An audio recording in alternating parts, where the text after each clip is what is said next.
Hi, I'm Anthony Newbold. Welcome to the show. We're talking tourism this week.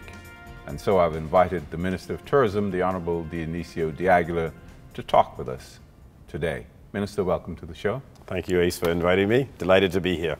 Tourism. What is more symptomatic, emblematic of tourism than Bahamas Air? You got a new jet yesterday. Absolutely. We took receipt of a 737-790, 138 seats, to add to our fleet, to take it to 9 aircraft now. So we were delighted that from the proceeds of selling the Dash aircraft, we were able to upgrade and get another jet to our fleet. You're adding some new routes with this new jet? Absolutely. So what I've charged the Ministry of Tourism to do is to identify routes for Bahamas Air, to identify markets where we can provide non-stop direct service, because that's going to be our selling our feature to sell. So I've asked them to identify what they consider the key markets where we can provide that service. And as the plane goes through its licensing procedure, we will begin to identify markets that Bahamas Air can use to bring passengers to our country. Markets overseas, Europe, maybe, no? North America? We must never lose sight of the fact that 85% of our foreign visitors come from North America. That's our core market. While we would always want to grow other markets out of Europe, Latin America, Asia, China, and India, we must never lose sight of the fact that that's where our core market comes from. This plane has a distance of flying time of 5 hours, so you're kind of limited to within the region. Where you can go. Yeah, so maybe Mexico, maybe Austin, Texas, maybe Chicago, you know, kind of maybe New Orleans. So we're looking at all of these sites to provide that non-stop direct service. Because, you know, when you're competing with the American airlines, it's very hard to compete with them on that non-stop direct service. They're flying already from a city. We want to pick a city from which they are not flying. And they have a lot more money than Bahamas Air. And they got a frequent flyer program, and they got a huge marketing. They got 900 planes. You know, it's hard to compete. We're talking tourists primarily now. The numbers were up last year. It was phenomenal. It was a phenomenal year last year. So what I do is I divide our tourism numbers into passengers that come by cruise and those that stop over, those that land in the Bahamas. They either come by their private plane, their private boat, or by commercial plane, that land in the Bahamas and spend a couple days here. So as you can imagine, the stopover visitors are the far more lucrative ones. They spend 20 times more than a cruise passenger. When you look at our numbers, 6.3 million, 75% of them are cruise passengers. But they only represent 11% of the spend.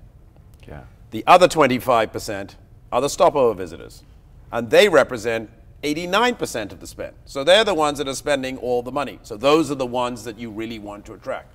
And when that number is up 17.1% for the first 11 months of last year, you're like, wow, that was amazing. So Was there a particular country where these people came from? U.S. primarily? U.S. and Canada represent 85%. Then you have the Europe, where you probably get another 5% out of Europe. And then the rest of the world. You get a spattering from the Far East, a spattering from Latin America. Yeah, because I was going to ask you, is there any likelihood that we will see any appreciable increase in visitors from Asia? Well, you know, the Chinese are growing in wealth. I just took a trip there at the end of October.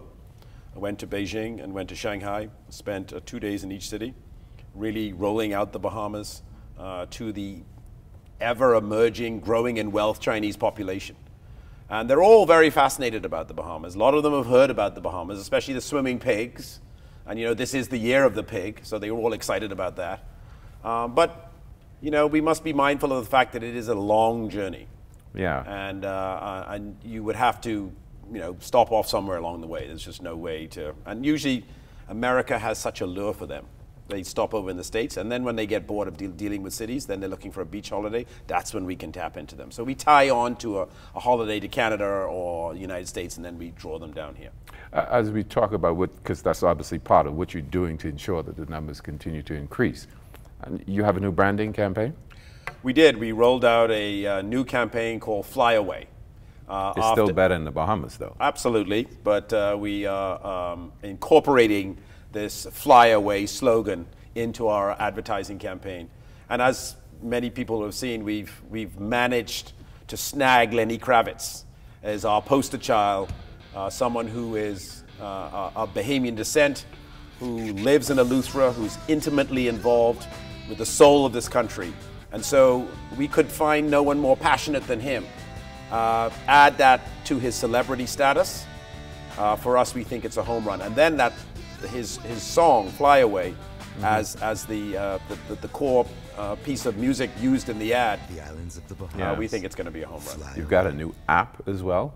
Absolutely. That is our IT department in the Ministry of Tourism that deals with Bahamas.com and trying to figure out how to connect more with our online customers. 76% of our passengers, our foreign visitors, come from the United States. And of those 76%, 70% of those purchase their vacations online. Yeah. So online acquisitions of vacations is definitely the growing message from our core market out of the United States. Yeah. This increase in visitor arrivals felt around the Bahamas, or are we talking Nassau, Paradise Island, Eleuthera? What is so wonderful about the incredible numbers in tourism is that it is spread throughout the Bahamas. So New Providence was up 19%. You've got Abaco up 18%. You've got Eleuthera up a whopping 28%. San Salvador up 12%. Andros, the Berry Islands, all up around 8-9%. So it's being felt throughout the length and breadth of the country. It's quite phenomenal. We were talking earlier about stopover visitors as opposed to cruise visitors, and stopover visitors spend more. What are you planning to do to get more stopover visitors? Well, you know, we are coming off a year of phenomenal growth. There is no doubt that we will not be able to sustain 17% indefinitely. However, for the first month of the year, we're up 15%. In February, we're projecting another 12%. March will be flat because Easter this year is in April as opposed to March last year. And April, we're projecting another 15% growth. So the first quarter, we're still enjoying this momentum. So we're still growing quite considerably. But you know, you just have to recognize where your customers are now and how they're purchasing their vacations. And you have to target your limited advertising dollar to that medium that they're using. So we're going to continue with a brand new, refreshing advertising campaign, focusing more of our resources on how people acquire vacations, which is using online medium. And also, we cannot discount the fact that when you increase supply, so what do we have coming on? Albany continues to build. We've got Bahama going to add a water park. We've got Wynn about to build a new hotel across from the office of the Prime Minister. We've got Sterling about to build more additional capacity on Paradise Island. All of this adds new, fresh product to our lineup, and therefore keep people interested in coming to the destination. And staying. We'll talk to you some more about that, but we'll be back with more of the Minister of Tourism after this.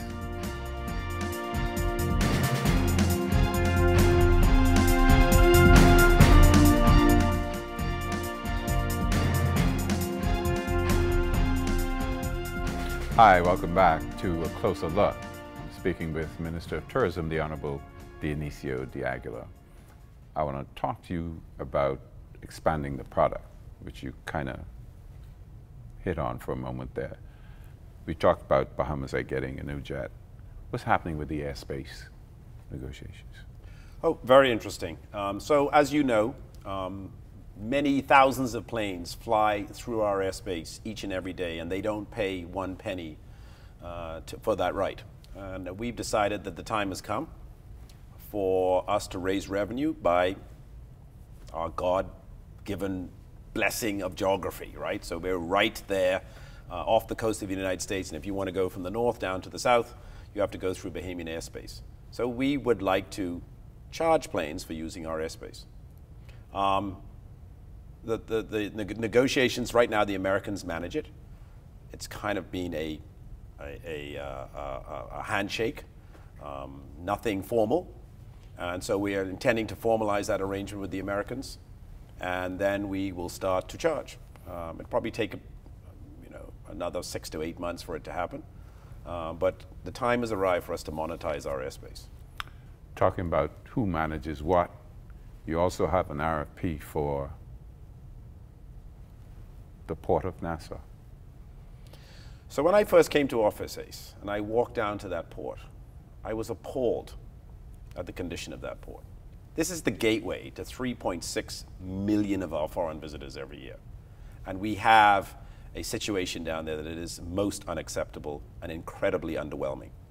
So I took it upon myself to see what we could do about improving the condition of that port. It requires substantial investment. And why do we always turn to governments to come up with the money? The private sector has money. Why don't we turn to them and let them put up their money and take the risk? Why is it always got to be the taxpayer? So we have certainly gone out there and solicited proposals. We received 3 proposals. We're in the process of evaluating them. And hopefully in very short order, the government will be able to make a decision, and we can bring about a transformative, iconic investment in that port to really give it the status that it is, and that is the leading cruise port in the Caribbean. Yeah. The government, is finally trying to maximize that huge percentage of visitors that come via cruise ship as opposed to by air. Well, as I said, a total of almost 5 million foreign visitors come to our country by cruise. You've got a number of them go to the private islands, but those that come to Nassau, and I'm challenging Bahamians to step up to the plate on this one. This is not something that the government can solve. This is something that the private sector has to solve. You've got, for example, in Nassau, 3.6 million foreign visitors coming to the destination saying that we don't have anything to do. We've been here a couple times. Give us something new and interesting to do. And that's not something that a government can solve. That's something that a private sector has to recognize that opportunity and to rise up and take advantage of it. The Ministry of Tourism has done a fabulous job of attracting them here. Yeah. Now we as citizens need to rise up and leverage that enormous number of foreign visitors coming here. Yeah, because, and this discussion has been going on for a while, that tourism really is about attractions. What is happening with the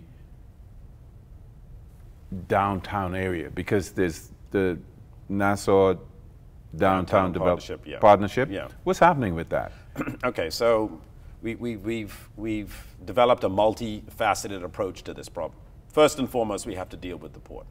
So we want an investment there to be transformative and iconic.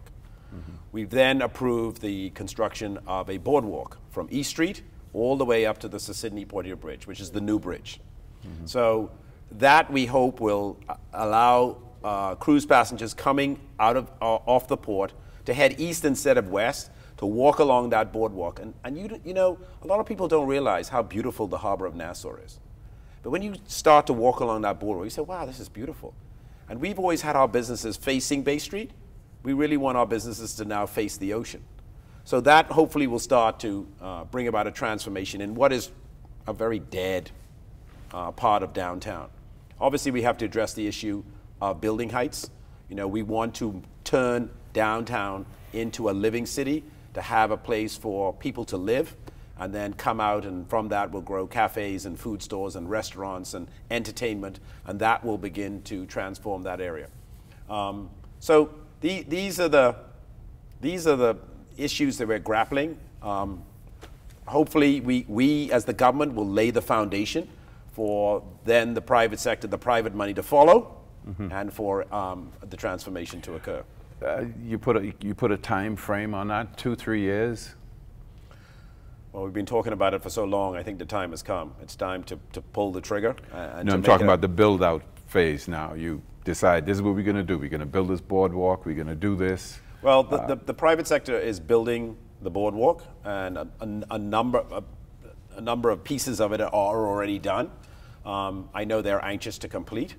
And if we pull the trigger on the port, that probably would be a 2 to 3 year investment in excess of $200 million.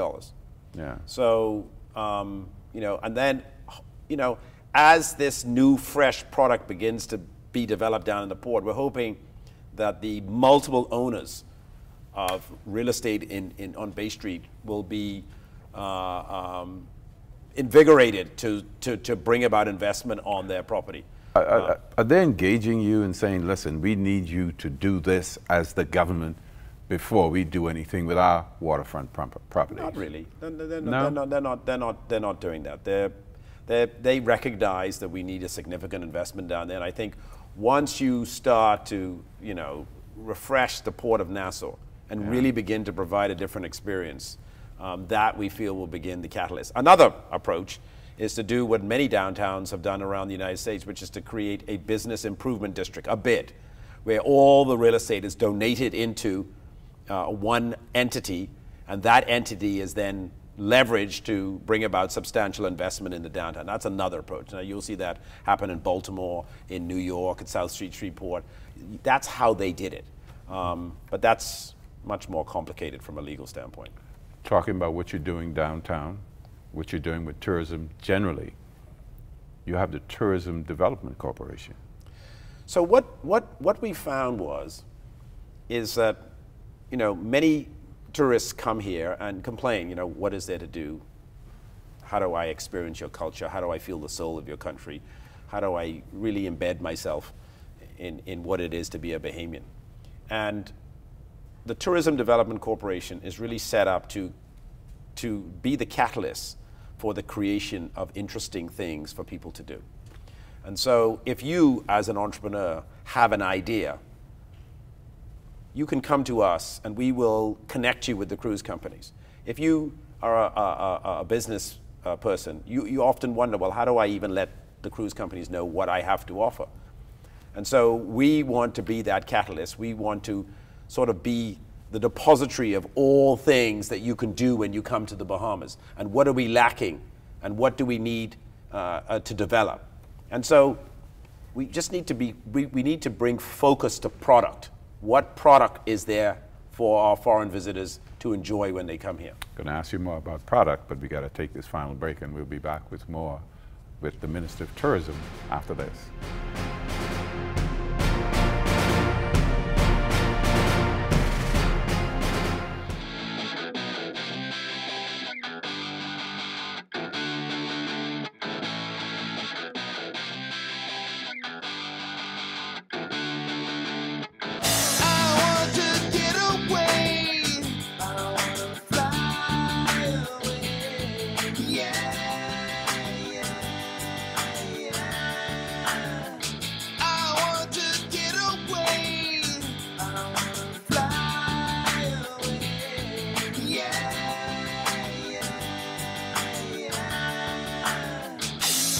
Let's go and see the stars, the Milky Way, or even Mars, where it could just be ours.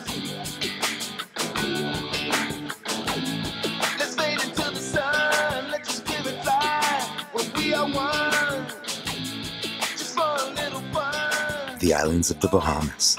Fly away.